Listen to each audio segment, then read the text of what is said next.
오늘 크리스마스 성탄 기념을 맞아서 드리는 줄 예배입니다. 크리스마스가 올 때마다 저는 성탄의 의미가 뭔가라는 것을 되게 많이 고민하게 됩니다. So what is Christmas? Why do we celebrate Christmas? 물론 여러분들 다 아시다시피 성탄절은 예수님께서 이 땅에 오셨다는 말씀이겠죠. 예. 오늘 본문에서부터 보면 요한복음 1장에 말씀이 육신이 되어서 우리 가운데 임하였다.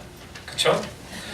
물론 예수님께서 이 땅에 오신 이유는 우리가 오늘 찬양에서도 이렇게 부르면서 인지했을 텐데 세상의 죄를 감당하기 위해서 오셨습니다.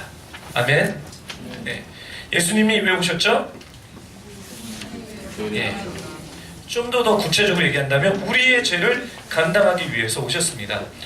네, 이게 너무나 저희는 오래전서부터 교회를 다녔기 때문에 Yes, we know He came for our sin. 우리의 죄를 위해서 오셨습니다라는 것을 진리를 알지만 너무 개념적으로 알고 있는 것 같습니다. 그래서 오늘은 예수님께서 우리를 위해서 오셨지만 구체적인 for what, 어떤 것을 위해서 오셨는지에 대한 어떤 묵상을 여러분들한테 드리기 원하는데 그것은 우리의 수치를 감당하기 위해서 오셨다는 것입니다. 저를 따라해 주십시오. 예수님이 오신 이유는 우리의 수치를 벗겨주기 위해서 오셨다. 예수님이 이 땅에 오신 이유는 나의 수치를 벗겨주기 위해서 오셨다. 네. 그래서 오늘 이 관점에서 오늘 성경 말씀을 보겠습니다. 먼저 누가복음을 이렇게 보게 되면요, 예수님이 이 땅에 오신 그 기록이 사복음서에 있는데 특별히 누가복음은 예수님이 오기 전에 그 주의 길을 예비하는 예수님의 길을 예비하는 스토리가 전개됩니다. 여러분 그 스토리가 뭔지 아시죠? 어떤 이야기죠? 예수님이 오실 그 길을 예비하는 자는 누구입니까? 이제 성경 뭐죠? 세례 요한입니다. 성경 공부하신 분들과 분들의 세례 요한의 부르심은 주의 길을 예비하기 위해서 세례 요한이 세팅됐습니다. 그렇죠? 누가복음은 유독 예수 탄생 성탄절 이렇게 예수님이 탄생하는 이 이야기를 전개하기 위해서 세례 요한의 이야기를 스토리를 누가는 우리에게 가르쳐주고 있습니다. 네, 그렇죠? 그러면 먼저 누가복음을 보면서 예수님이 이 땅에 오신 그 기록하기 위해서 세례 요한의 부모님 혹시 아시나요? 오늘 왜 이렇게 퀴즈를 하고 싶죠? 세례 요한의 부모님이에요, 그렇죠? 누굽니까? 사가랴와 엘리사벳. 사가랴와 엘리사벳의 이야기로 전개되는데요. 보겠습니다. 누가복음 1장 6절 우리 한 목소리 읽을까요? 시작. 둘 다 사가랴와 엘리사벳 하나님이 보시기에 의로운 사람이어서 주의 모든 계명과 규례를 흠잡음없이 잘 지켰습니다. 흠잡음데 없이 지켰습니다. 즉 사가랴는 아빠 이름이에요. 네. 엘리사벳은 엄마 이름이죠. 누구의 아빠 누구의 엄마요? 세례 요한. 그렇죠. 요한의 이름입니다. 근데 이분들은 모든 계명과 규율, 그러니까 모세오경과 이 이스라엘에서 받았던 하나님의 말씀을 이렇게 말이 안 나오죠. 흠잡을 데 없이 지켰던 분들이에요. 그렇죠? 어떻게 보면 이 종교적인 어떤 스탠드에서 되게 깨끗하고 정의롭고 하나님의 말씀을 순종하는 사람인데요. 이제 예수님의 이야기를 하기 전에 이제 이 이야기에서도 시작합니다. 근데 이 스가랴와 엘리사벳에게 문제가 있습니다. 무슨 문제일까요? 아기가 없었어. 누가복음 1장 누가복음 1장 7절을 읽겠습니다. 시작. 그런데 이들에게는 자식이 없었습니다. 엘리사벳이 아기를 가질 수 없는 몸이었고 둘 다 이미 나이가 많았기 때문입니다. 문제가 생겼어요. 이 사가랴와 엘리사벳은 아기를 가질 수 없었는데, 아기를 가질 수 없는 이유가 딱 두 가지가 있습니다. 첫 번째 이유는 뭐죠? 엘리사벳이 아기를 가질 수 없는 몸이에요. 근데 그때 의학이 발달되지 않아서 뭐 엑스를 찍어보고 의사 선생님이 봐서 왜 이 아줌마가, 이 엘리사벳이 왜 아기를 갖지 못하는지는 모르겠지만 그냥 성경에서는 아기를 가질 수 없는 몸이었습니다. 예. 또 두 번째는, 젊었으면 뭐 약이라도 먹든지 뭐 뭐든지 해서 아기를 가질 수 있게 할 수 있는데 이분들은 이제 둘 다 이미 나이가 많았다는 거죠. 그렇죠? 그러면 제가 생각할 때 맨슈어 사이클이 끝났다는 거예요. 그렇죠? 여자들이 매달 하는 그 사이클이 끝나지 않았을까? 예. 근데 이게 왜 문제입니까? 왜 아기가 없는 것이 문제였느냐는 거예요. 여러분, 이스라엘의 어떤 이렇게 문화를 보게 되면요, 아기가 없으면요 문제예요. 두 가지입니다. 두 가지 이유인데, 첫 번째 이유는 뭐냐면 유대인들은요 메시아가 나오기를 기대했어요. 그래서 후손을 통해서 메시아가 나올 거라고 했기 때문에 아이가 없다면 문제가 되는 거예요. 두 번째는, 지금 유대인은 특별히 장자권에 대한 엄청난 문화들이 있습니다. 그래서 한 세대에서 다음 세대로, 또 그 다음 세대에서 또 다른 third generation, 3세대의 어떤 축복과 저주가 막 이런 제너레이션, 세대와 세대 가운데 풀어지기 때문에 자녀가 없다는 이야기는 뭔지 모르게 이 집안에 저주가 임했다는 거예요. 네. 그렇기 때문에 잘 보세요. 무슨 얘기일까요? 이 사가랴와 엘리사벳에게 자녀가 없다는 것은 그들은 그 사회 가운데, 그 이웃 가운데 너무나 수치스럽고 치욕적인 이야기라는 거예요. 참 이상하죠. 근데 말씀을 보니까요, 누가복음 1장을 보니까 사람들은 그렇게 생각하는데 하나님은 이들을 향해서 무슨 얘기를 합니까? 의로운 사람이다. 의로운 사람이다. 그럼 여기서 하나님의 관점과 세상의 관점이 부딪힙니다. 그렇죠? 네. 왜냐하면 아무리 하나님이 보시기에 이 사람들은, 이 사가랴와 엘리사벳은 의로운 사람이라고 할지라도, 그럼에도 불구하고 사람들은 이 부부들을 의롭지 못하게 보고 그들이 불임했다, 자녀가 없는 것을 보고서 뭔가 문제가 있을 거야. 그렇죠? 카더라 통신, 그렇게 카더라 계속 돌아가겠죠? 예. 하지만 이제 누가복음은요 여기서 끝나는 것이 아니에요. 여러분 너무나 이 말씀을 잘 알듯이 이 둘이, 엘리사벳이 나이가 있음에도 불구하고, 몸 상태에 불구하고, 또 두 부부가 나이가 있음에도 불구하고 아들을 낳는 이야기, 그것이 세례 요한의 이야기고, 요한은 결국 주의 길을 예비하는 자입니다. 네. 누가복음은 사가랴와 엘리사벳이 아들을 낳는 그 기쁜 소식, 아들을 낳았습니다, 하나님이 역사하셨습니다 라는 초점으로 보신다면 이 누가복음의 아주 깊은 내용을, 여러분은 영적 내용을 여러분은 미스하실 것입니다. 놓치실 것입니다. 네. 왜냐하면 누가복음은요 그냥 아이가 없었습니다, 그리고 그들 엘리사벳과 또 사가랴가 이런 문제가 있었습니다, 하지만 아이를 낳았습니다 라고 이렇게 전개되는 것이 아니라 어떻게 이 아이를 가졌는지 되게 디테일하게 설명합니다. 볼게요. 네, 누가복음 11장 9절부터 10절 22절을 보겠습니다. 시작. 사가랴가 주의 성전 안으로 들어가 분향하는 일을 맡게 되었습니다. 그리고 사람들은 모두 밖에서 기도하고 있었습니다. 사가랴가 밖으로 나왔을 때 말을 하지 못하자 사람들은 그가 성전 안에서 환상을 본 줄 알았습니다.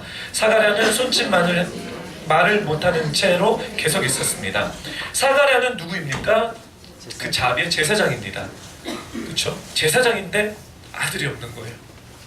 예, 평범한 사람들도 자녀가 없으면 뭐라고 했을 텐데 제사장인데 자녀가 없어서 얼마나 더 뭐라고 했겠어요, 그렇죠?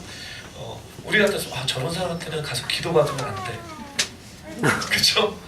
저런 사람한테는 카운슬을 받으면 안 돼, 뭔가 문제가 있을 거야 라고 얘기했을 거예요, 인간의 관점에서는.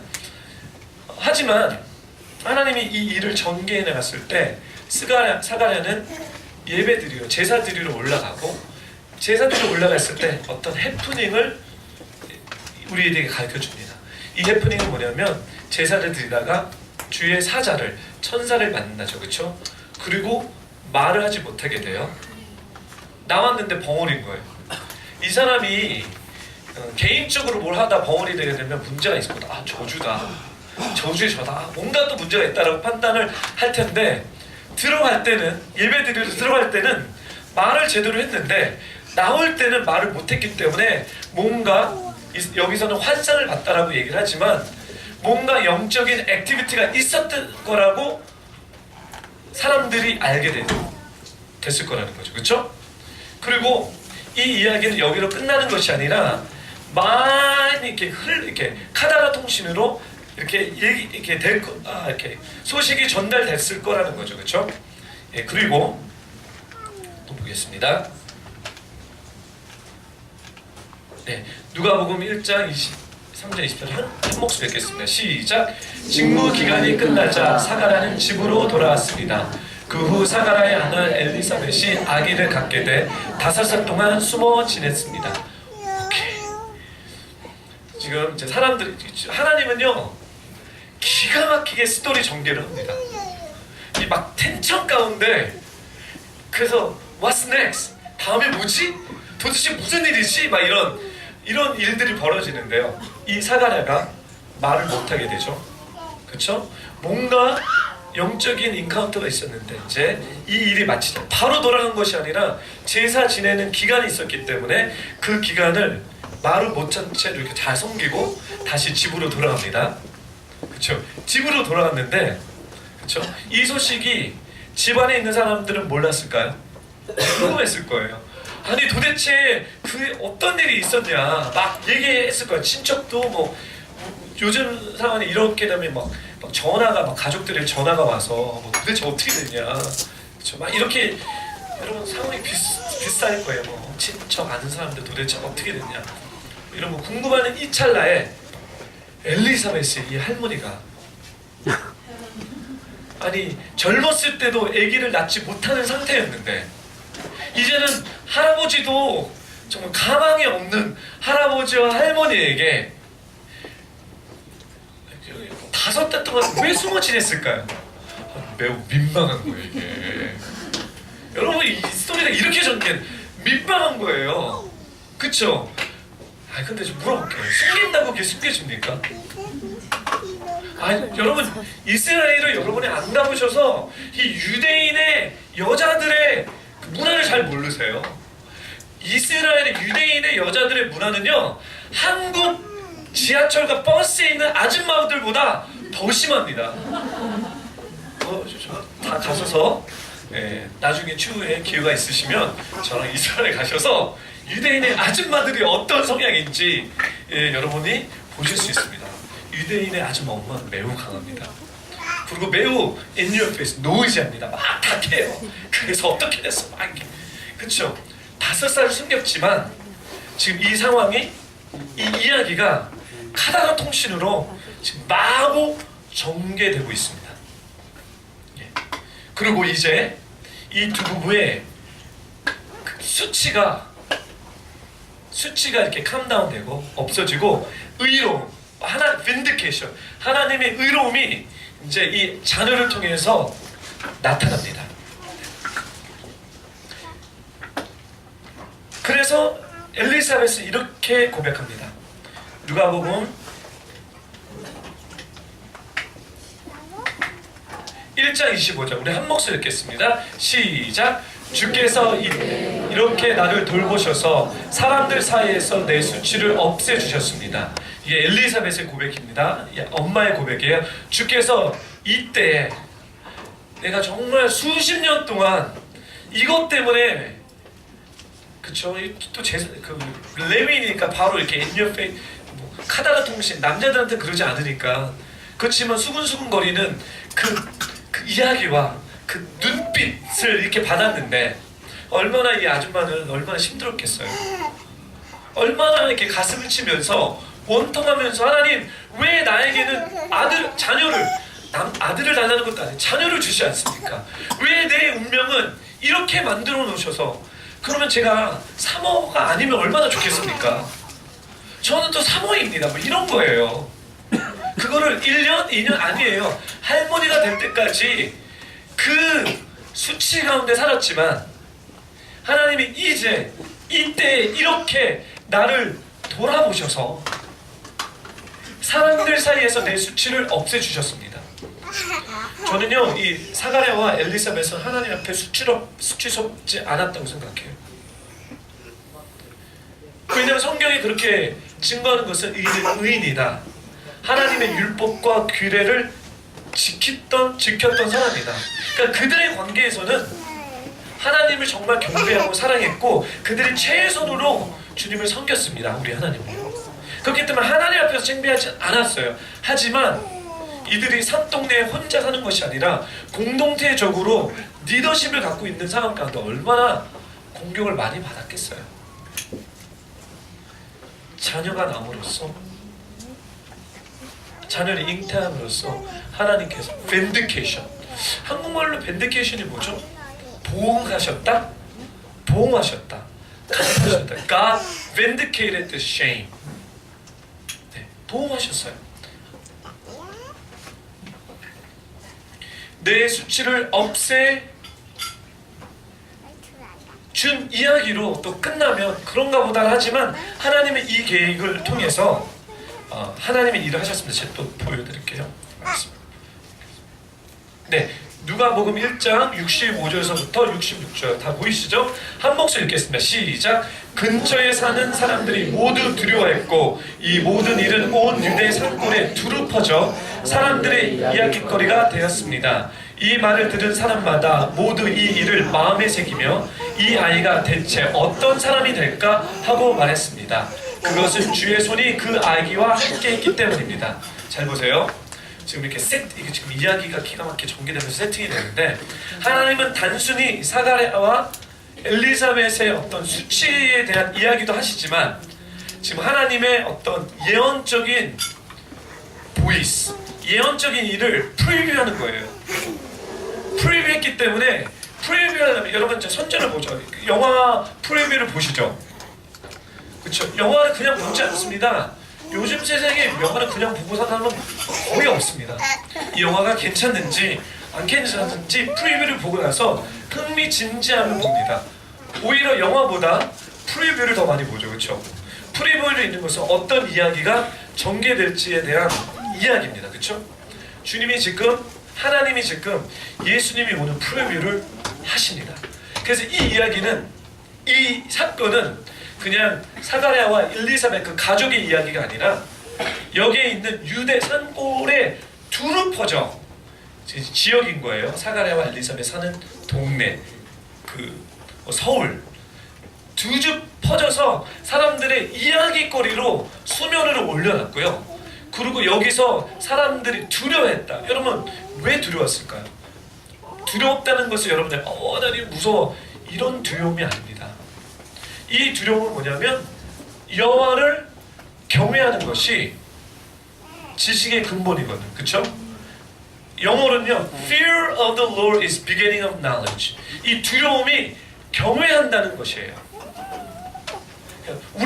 여러분 이 두려움은 어떻게 그냥 문자적으로 보게 되면 이렇게 두렵다는 거잖아요. 왜 애를 낳는데 두렵습니까? 기쁘죠, 그렇죠? 뭔지 모르겠지만 하나님이 어떤 세팅을 하신다라는 것을 이 주위에 있는 사람들이 다 알면서 와우, 하나님이 도대체 어떤 일을 하실 건가? 하나님 정말 위대하신 분이다. 뭔지 모르겠죠. 우리가 얘기하는 거 있죠. 뭔지 모르겠지만 영적인 흐름이 느껴진다. 우리 교회에서는 이런 말을 많이 쓰죠. 뭔지 모르겠지만 이렇게 흐름들이 있다. 하나님 뭐 하실 것 같다. 그거예요. 이 말을 들은 사람들마다 이 일을 마음에 새기며 요한이란 이 인물이 되겠다. 도대체 무슨 인물이지? 예. 사랑하는 교포 성도 여러분, 이 일은 예수님이 태어나기 전에 있었던 일입니다. 그리고 누가는 예수님의 탄생을 설명하기 전에 사가랴와 엘리사벳의 이야기로 전개하고 있습니다. 왜 그럴까요? 저는 사가랴와 엘리사벳의 이야기는 예언적인 이야기라고 여러분에게 설명하고 싶습니다. 예언적인 프리뷰, 즉 하나님께서 첫 번째 예수님을 탄생시킬 때 사가랴와 엘리사벳의 이야기를 통해서 앞으로 하나님이 예수님을 통해서 어떤 일을 하실 것인지, 이 땅에서 무슨 일을 하실 것인지에 대한 포인트를 가리키는 거고요. 그게 뭘까요? 하나님 자신이 인간의 세계에 들어오시기를 결정하시면서 이런 것을 알기 원하는 거예요. 예수님이 태어날 거다. 육체적으로 날 수 없는 아기가 탄생하신 것처럼 우리가 기대도 하지 않고 소망도 하지 않는 영적인 인커네이션, 성육신, 하나님이 아기로 탄생할 거라는 어떤 히든 메시지가 여기 있었고요. 또 하나는 그분이 오시면 우리의 수치와 치욕으로부터 우리를 구원하시고 우리를 존귀하게 만들 것이라는 거예요. 사랑하는 교포 성도 여러분, 여러분이 왜 의롭습니까? 여러분 의롭습니까?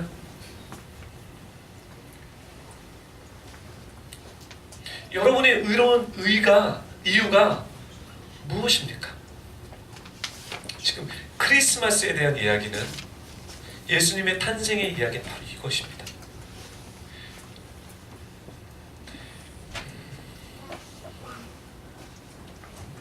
이거 사가랴와 엘리사벳의 이 시츄에이션, 이 상황이 단순히 개인적인 상황이 아니라 가족의 상황이고 공동체의 상황이고 더 나아가서 민족이 이스라엘의 상황입니다.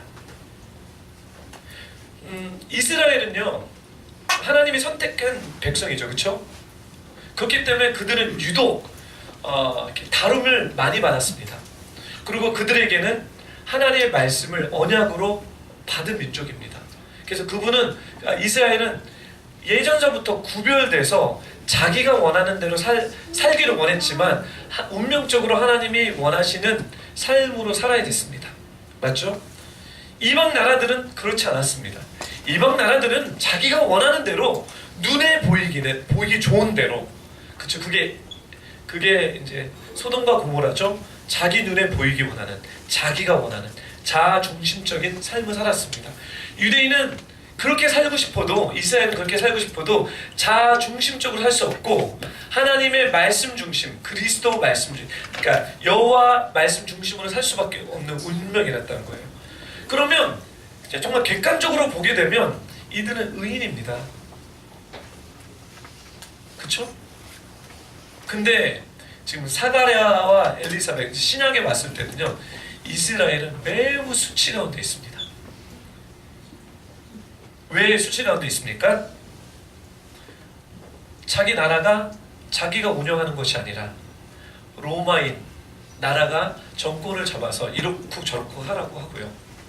그리고 자기에게 임금이 있습니다. 임금의 이름이 누구죠?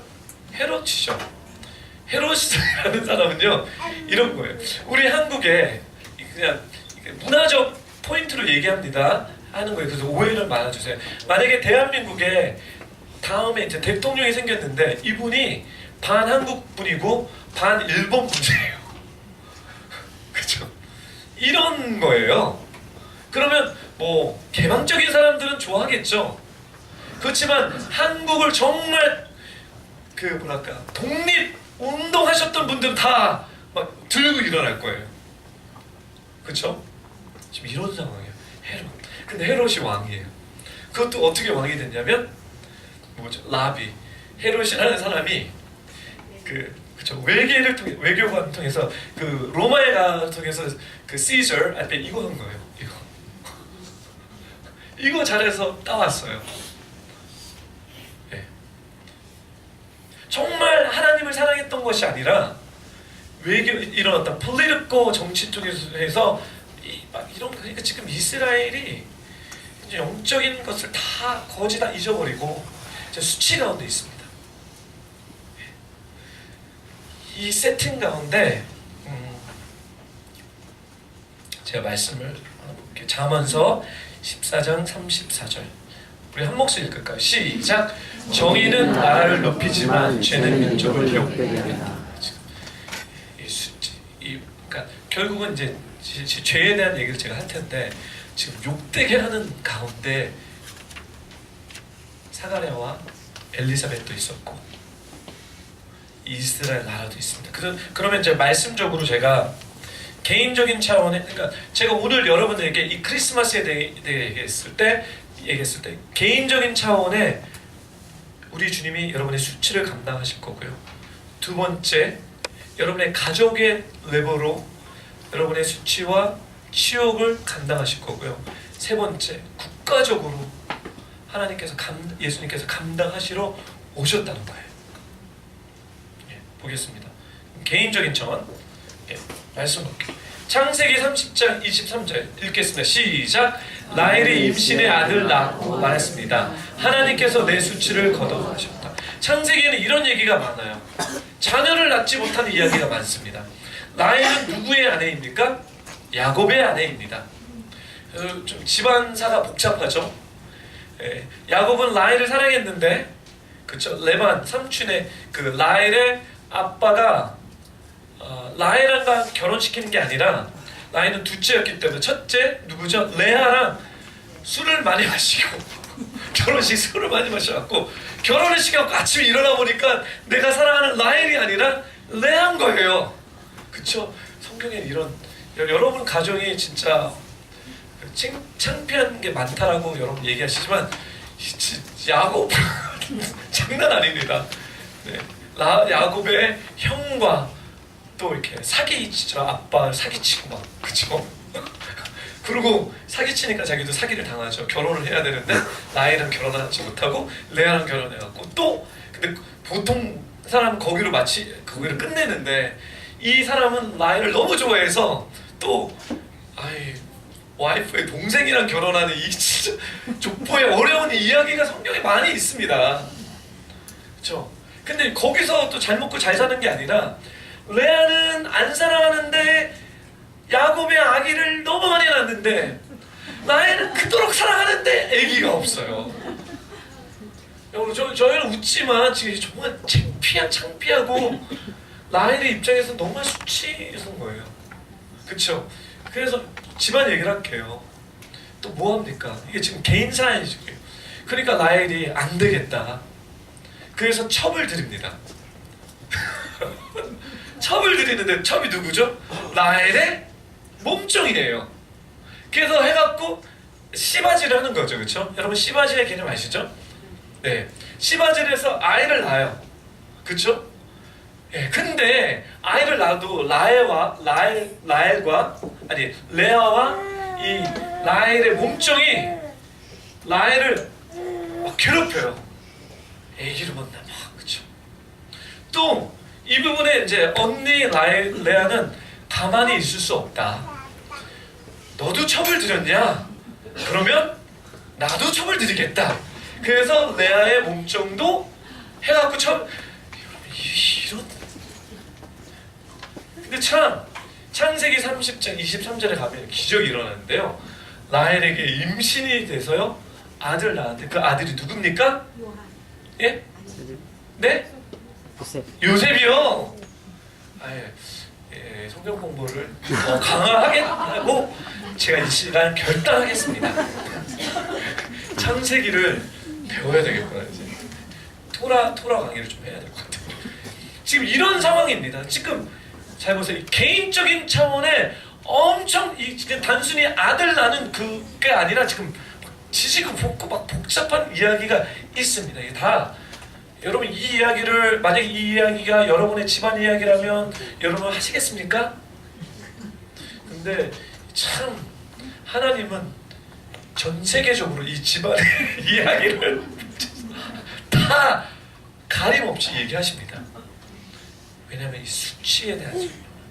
사랑하는 뷰포 성도 여러분, 저는 아는 것도 있고 모르는 것도 있어요. 지금 여러분 너무나 아름답게, 너무나 세련되게, 너무나 멋있게 여기 앉아 계시지만 모르겠습니다.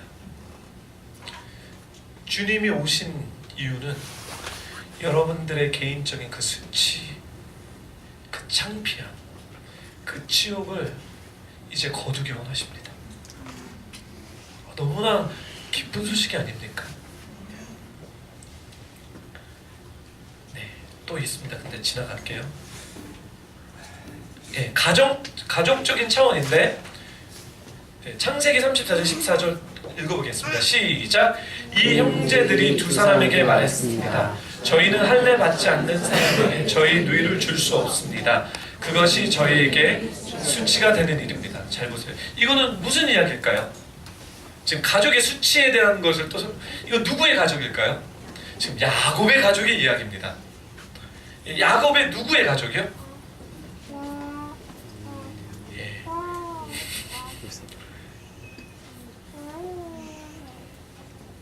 예. 누구의 가족일까요? 지금 기억 안 나세요? 지금 강간 사건이 일어나는 거죠? 누구죠? 다말? 네, 타말이죠. 다말. 누구의 동생이죠? 타말이?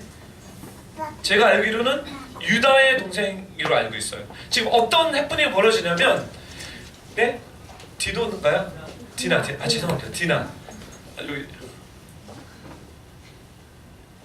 다말은 그 전 얘기군요. 지금 이스라엘의 12 아들에 대한 이야기인데, 지금 이 이스라엘 백성들은 막 돌아다니잖아요. 돌아다녔는데 어느 동네에 갔어요. 어느 동네에 갔는데 그 동네에 그 짱 아들이 디나를 봤는데 유다의 여동생이에요. 동생인데 사랑에 빠진 거예요. 사랑에 빠지면 제대로 이렇게 하면 되죠, 그렇죠? 사랑에 빠졌는데 그 남자가 눈이 뒤집혀갖고 강간을 해버려요. 네. 그리고 또 어떤 일이? 그러고 나서 그냥 강간을 하는 것이 아니라 정말 사랑했기 때문에 찾아가요. 결혼하겠다. 그랬더니 이제 얘기하는 거. 우리는 결혼하려면 할례를 받아야 된다. 할례를 받지 않으면 되게 수치스러운 거다. 그리고 이 상황이 수치롭다. 그렇고 할례를 다 시킵니다. 그 마을 사람들, 도시 사람은 남자들을 다 할례를 시켜요. 그리고 그날 밤에 쳐들어와서 다 죽여버립니다. 지금 이게 지금 가족적으로 해프닝이 되는 거예요. 예. 여러분 혹시 여러분의 가정에 이런 일이 있으십니까? 이런 뉘앙스 일이 있습니까? 있을 수도 있고 없을 수도 있어요. 예. 이 조금만 이렇게 그때는 나중에 이제 이 형들이 다 이 대가를 하나님께서 치르게 하십니다. 궁금하죠? 어떻게 대가를 치르는지요. 그렇죠?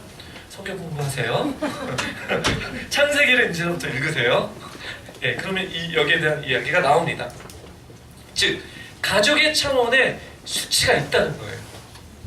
여러분들의 가족에 저는 모르겠지만 그 수치가 있는데 그 치욕이 있는데 주님이 이 땅에 오신 이유는 그것 때문에 오셨어요. 세 번째, 공동체적인 차원입니다. 네, 저는 국가적인 차원인데 우리 여호수아서 5장 9절 말씀을 보겠습니다. 시작. 그때 여호와께서 여호수아에게 말씀하셨습니다. 오늘 내가 너희에게서 이집트의 수치를 굴려내버렸다. 이게 공동체적으로, 교회적으로, 국가적인 건데요. 지금 이집트의 수치를 굴려내버렸다라고 얘기하십니다. 이 얘기는 무엇일까요? 쭉 이야기를 보면 어느 순간에 이스라엘이라는 이 국가가 이집트에서 잘 먹고 잘 살게 된 거로 이야기가 끝나면 이런 얘기가 나오지 않는데, 잘 먹고 잘 사는 것 같지만 시간이 지났을 때 하나님을 모르는 바로가 이집트의 왕이 됐을 때 그때서부터 핍박이 들어가기 시작합니다. 그리고 이들을 노예로 만듭니다. 그렇죠? 그리고 그때서부터 자유인으로 사는 것이 아니라 이집트의 종으로, 세상의 종으로 수치스럽게 살게 만든 이 구조 가운데 하나님께서 내가 너희를 꺼집어냈다라고 얘기를 하는 거예요. 누구를 통해서? 모세라는 리더를 통해서. 그리고 그 리더십을 여호수아가 받아서 요단강을 건너 이제 그들의 오리지널 홈, 그들의 홈입니다. 집, 그것이 가나안 땅이죠. 가나안 땅으로 다시 데려다 놓고 얘기하시는 게, 오늘 내가 너희에게서 이집트의 수치를 굴려내 버렸다라고 얘기하는 거예요. 지금 이런 과정입니다. 사랑하는 벽보 성도 여러분, 우리 교회에, 우리 공동체적으로 얘기하는 거니까, 우리 교회에 혹시 이런 수치들이 있는 거를 여러분 알고 계십니까?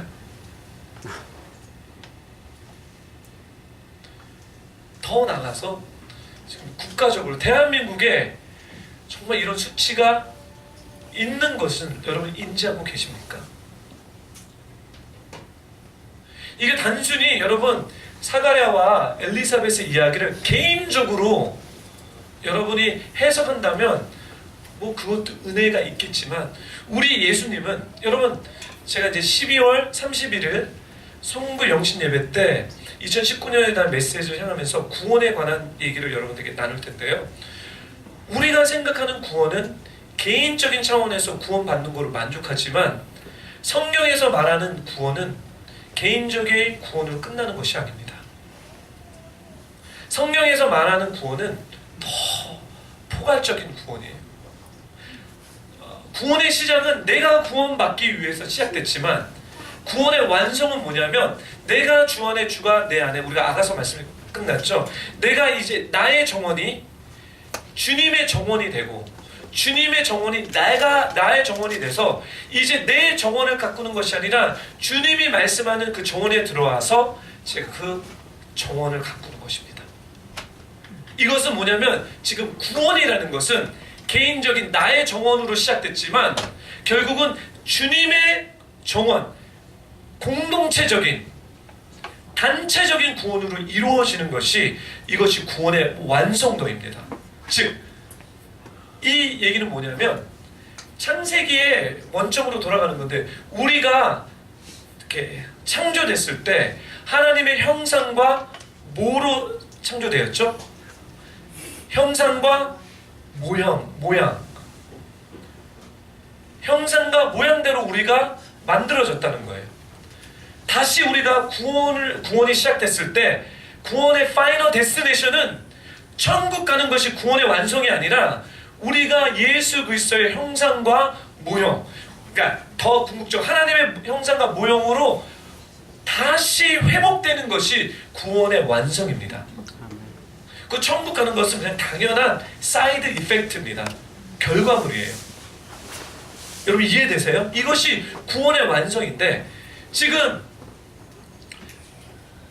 예수님께서 이 땅에 오셨을 때 물론 우리 개인의 수치를 벗겨주시지만 그 차원이 아니라 개인, 가족, 공동체적으로 있는 모든 수치를 벗겨주실 수 있는 분이 바로 예수 그리스도고, 그 이유 때문에 이 땅에 오신 것입니다. 할렐루야. 그럼 여러분들이 생각해 하셔야 되는 것이 뭐냐면, 개인적인 나의 수치, 우리 가족에 있는 그 수치, 치욕, 그 다음에 국가적인 치욕과 수치가 주님이 벗겨줄 수 있는데, the question is, do you believe in this? 여러분 믿느냐는 거예요. 그럼 이제 우리가 그걸 덮어놓는 것이 아니라, 성탄의 기쁨은 우리는 하나님이 선택해서 의로운 사람이었지만, 그렇죠? 하나님 보시기에 의로운 사람이지만 우리가 살아가는 데는 서로 정죄하고 정죄를 받으면서 수치 가운데 살고 있다는 것입니다. 그러면 이제 성육신 대신 예수 그리스도와 함께 이제 우리의 관계에서 이 수치를 벗어버려야 되는 것입니다. 할렐루야. 이게 성탄의 원어더 메시지입니다. 그럼 주님은 우리에게 수치를 없애주시겠다고 하나님 우리에게 약속하셨습니다. 그 약속들을 보겠습니다. 요엘서 2장 19절 한 목소리 읽겠습니다. 시작. 여호와께서 그분의 백성들에게 대답해 말씀하신다. 보라, 내가 너희에게 곡식과 새 포도주와 새 기름을 주어서 너희가 배불리 먹게 하겠다. 내가 다시는 너희를 이방 민족들의 조롱거리가 되지 않게 하겠다. 조롱거리가, 수치, 치욕을 거리게 하겠다. 즉 뭐냐면 하나님이 원하시는 것은, 하나님의 파이널 데스티네이션은 이제 새 포도주와 새 기름을 우리에게 부어주시겠다는 거죠. 할렐루야. 2019년도 새 뭐죠? 새 포도주, 새 기름 부음을 여러분 기대하시라고 목요 예배 가운데 여러분들 같이 기도하면서 준비됐죠. 포도주, 뉴 와인스킨, 새로운 포도 부대가 준비되었기 때문에 이제 새로운 기름 부음을 사모하시라고 했죠. 그렇죠? 이 영역이 뭐냐면 이제 우리가 하나님의 포도주, 하나님의 것들이 풀어지지 않는 가운데 받았던 수치감을 회복시켜 주시겠다는 거예요. 개인적으로, 가족적으로, 공동체적으로. 이제 부탁드리고 싶은 게 있습니다. 덮지 마세요. 이렇게 회칠한 무덤처럼 이렇게 덮지 마세요. 저한테 와서 얘기하라고 모든 사람에게 얘기하라는 얘기는 아니에요. 덮지 마시고요. 이제 주님 앞에 나가서, 주님, 이 부분 때문에 제가 발목을 잡혀서 그렇게 능력을 당하며 조롱거리가 되었습니다. 주님, no more. 도와주십시오. 함께 해주십시오. 이제는 이 영역에서 새로운 포도주를 받아서, 주님, 제가 주님 안에서, 주님 이것 때문에 오셨으니 이걸 해결해 주십시오. 이런 기도를 하라는 거예요. 의도성을 갖고 정확하게. 여러분의 가족 가운데 이런 이슈들이 있다면 덮어놓고 가지 마시고요. 이제 하나님이 새 일을 하시겠다는 것은 여기 이런 것부터 시작하는 거예요.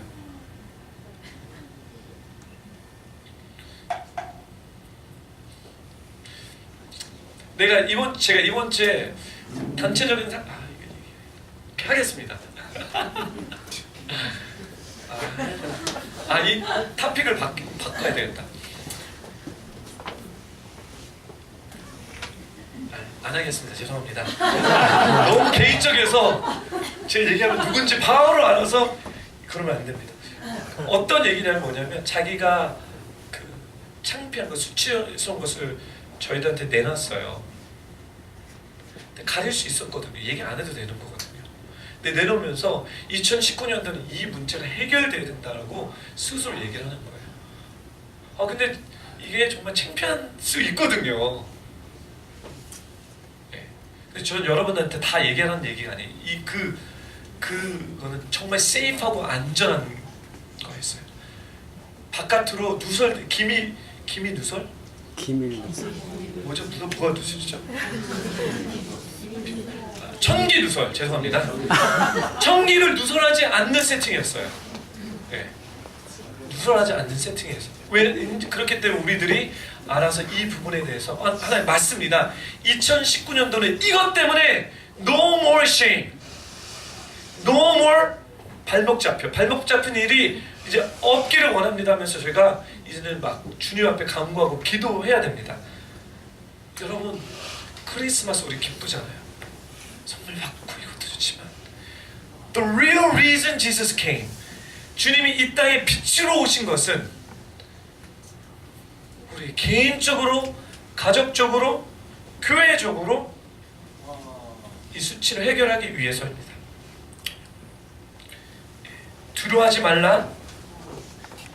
더 말이 많은데 좀 가겠습니다. 하여튼간 성경 말씀에 하나님께서 수치를, 쉐임을 없애주겠다는 약속이 너무 많습니다. 네. 그러면 왜 하나님이 수치를 허락하셨냐? 요 얘기만 하고 빨리 마칠게요. 세 가지 이유가 있습니다. 하나님이 왜 우리를 쉐임프하게 그냥 놔두시냐? 첫 번째, 그것은 뭐냐면 하나님이 말씀하시는 어떤 율법과 말씀에 어긋난 부분이 있는 거예요. 그게 나의 잘못이든지 사회의 잘못이든지 하나님의 말씀에 어긋났기 때문에 언약이 깨뜨린 부분이 있기 때문에 우리가 수치를 당한다. 그 죄에 연관되어 있다는 거예요. 직접적으로 내가 짓는 죄도 있고요. 공동체이기 때문에 부모님들이 짓는 죄 때문에 내가 같이 끌려서 같이 책임져야 되는 게 있고요. 우리가 대한민국으로 같이 태어났기 때문에 나와 상관없지만 국가적인 어떤 죄 가운데 나도 엮여서 내가 감당해야 되는 죄의 결과라는 거예요. 근데 죄의 결과는 결국 하나님의 말씀에 어긋났기 때문에 받는 거라는 거죠. 두 번째, 수치가 내려오는 것은 뭐냐면 하나님께서 바로 잡기 위한 회복을 위한 징계입니다. 회복을 위한 징계입니다. 세 번째, 이스라엘이 하나님의 거룩함과 증인됨 대신 더러움과 허물을 입어서 생긴 치욕, 하나님과 상관없이 그냥 하나님과 떠났기 때문에 거룩하지 못했기 때문에 그냥 일어난 결과입니다. 제가 왜 이런 얘기를 하냐면 결국은 왜 이런 얘기를 하냐면 여기에 대한 해결거리를 여러분 드리고 싶은데요. 지난주 금요일로 저희가 5번의 회개 기도를 끝냈습니다. 그렇죠? 그래서 어떤 부분에선 주님이 저희한테 얘기하는 것은 준비됐다라고 말씀하시는 부분이 있습니다. 하지만 어떤 부분에서는 아직까지 좀 이렇게 더 이렇게 털어야 닦아야 될 부분들이 있어요.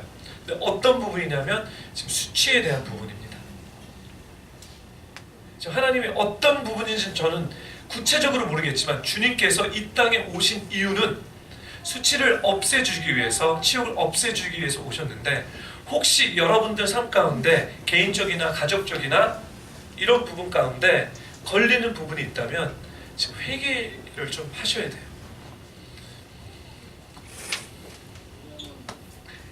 역대하 7장 14절 제가 읽을게요. 내 이름으로 불리는 내 백성들이 악한 길에서 돌이켜 스스로 낮아서 기도하고 내 얼굴을 구하면 내가 하늘에서 듣고 그들의 죄를 용서하고 그 땅을 고칠 것이다.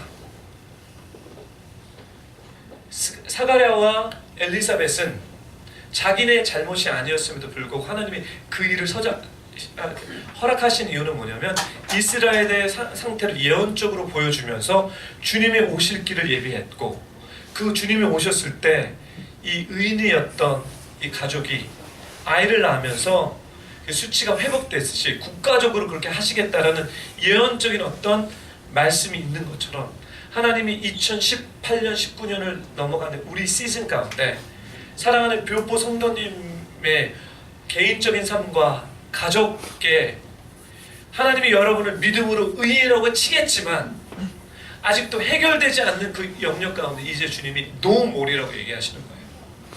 더 이상 안 된다. 그리고 내가 회복할 거니 나에게 나와서 왜 그런 수치스러운 어떤 이런 창피거린 이야기들이 있는지 나와 함께 변론해보자. 나와 함께 대화해보자. 덮지 말고 나와 함께 기도하고 돌아보면서 혹시 내가 잘못했으면 회개할 거고 회개라고 아니면 가족 가운데 우리 부모님이 아니면 자녀들이 모르겠어요. 다른 타인을 통해서 그 일에 영향을 받았다면 내가 그 부분에 가족을 대표해서 하나님 앞에 회개할 거고 국가적인 혹시 어떤 분들 국가적으로 얘기하시는 분들도 있을 거예요. 대한민국 중. 그러면 이거는 뭐 대통령이 문제다라고 넘기지 마시고 대표해서 하나님 우리 대한민국을 주님 이제 수치스럽게 그냥 내버려 두지 말아 주시고요. 하늘의 문을 열어 주셔서 하나님 이 나라가 이제 하나님의 말씀 가운데 영광스럽게 회복되기 원합니다. 소망을 주시고 정말 창피한 그 이런 것들을 이제는 끊어 주시옵소서. 제가 우리 나라와 민족을 위해서 회개하면서 다니엘의 기도처럼 그렇게 하시라는 겁니다.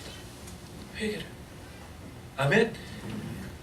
벌써 already 주님이 이 땅에 오셨다는 것은 빛을 비춰주셨다는 것은 어둠을 비치시고 우리에게 소망의 길을 열어주셨습니다. 기도하겠습니다. 말씀이 육신이 돼 우리 가운데 계셨기에 우리는 그분의 영광을 보았습니다. 그것은 은혜와 진리가 충만한 아버지의 독생자의 영광이었습니다. 그분의 충만으로부터 우리 모두는 분에 넘치는 은혜를 받았습니다. 하지만 주님, 우리의 개인적인 삶 가운데, 가족 가운데, 또 하나님 어쩌면 국가와 우리 교회 가운데 조롱으로 인해 내 마음이 상했고 내가 근심으로 어쩔 줄 모르게 된 영역이 있다면 주님, 이제 우리에게 말씀해 주십시오. 내가 동정을 구했지만 아무도 없었고 위로해 줄 사람을 찾았지만 하나도 없어서 힘들었다면, 내가 먹을 거를 달라고 했는데 쓸개를 주었고 내가 목마르다고 물을 달라고 했는데 식초를 주었던 하나님, 이런 상황에 있었다면 주님, 이 성육신의 시즌 가운데, 예수님께서 이 땅으로 오신 이 영적 시즌 가운데 먼저 나의 삶 가운데 오시옵소서. 주님, 나의 삶 가운데 성육신 해주십시오. 주님, 우리의 가족 가운데 성육신 해주시옵소서. 주님, 우리의 교회 가운데 오시옵소서. 그래서 이제 우리의 모든 수치를 해결해 주시옵소서. 우리가 주님 앞에 회개하면서 나아가길 원합니다. 이 시간은 잠깐 같이 기도하고 기도를 마치겠습니다. 같이 기도하겠습니다. 할렐루야. 거룩하신 하나님 아버지, 하나나마스카 히아라나마스카나리 오라나마스카나리 하나마스카나리 히산나리 하나마스카, 주님 기도합니다. 하나님 말씀이 육신이 되어서 우리 가운데 하나님의 영광으로 오셨는데, 하나님 우리의 삶 가운데 그 진리의 말씀을 비추어 주시옵소서. No more shame, no more shackles. 하나님 이제는 더 이상 하나님 아버지 그런 삶을 살지 않고 하나님 우리에게 자유함을 주시고 우리에게 기쁨을 주시옵소서. Where there's a spirit, there's a freedom. 주의 여기 계신 곳에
마지막에 장막을 만들기 위해서, 그 다음에 마지막 그 2018년 마지막 송구 영신 예배는 뭐냐면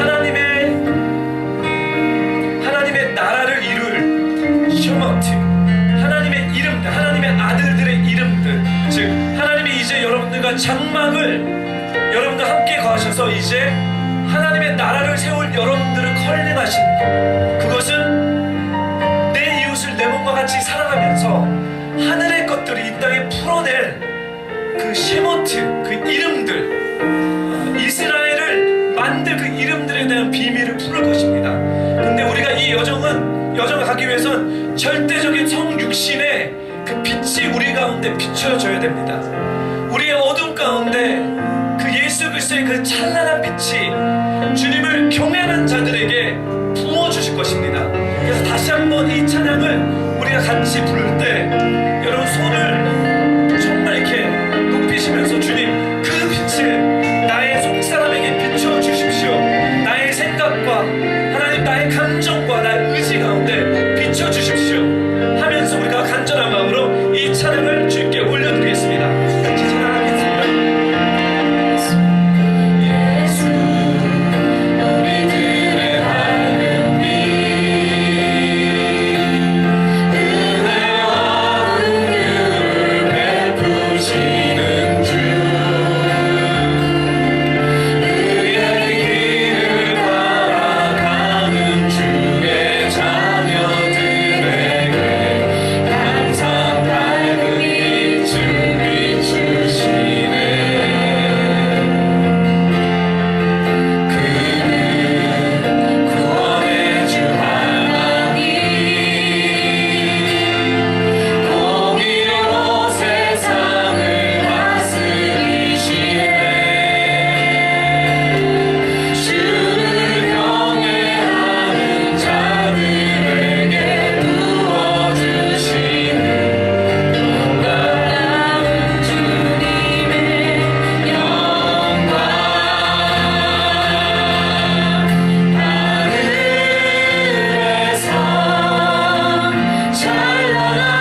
빛을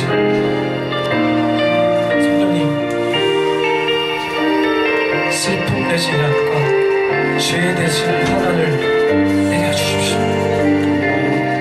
주의 영이 임했을 때 가난한 자에게 기쁜 소식은 상처받은 자에게 위로는 come Holy Spirit. 성령님 이 시간에 터치해 주십시오. 그 빛을 강하게 비춰 주십시오. 우리 안에 있는 그 흑암으로 그 생명과 그 진리의 빛을 비추어 주셔서 하나나마스까지 하나나마스 보라 이제 이전 것은 지났고 새 것이 되었다는 주님의 말씀이 응할 수 있도록 그 기쁨의 노래와 희망의 노래와 그 찬양과 그 영광을 당신의 자녀들에게 내려주시옵소서. 주님 사랑합니다.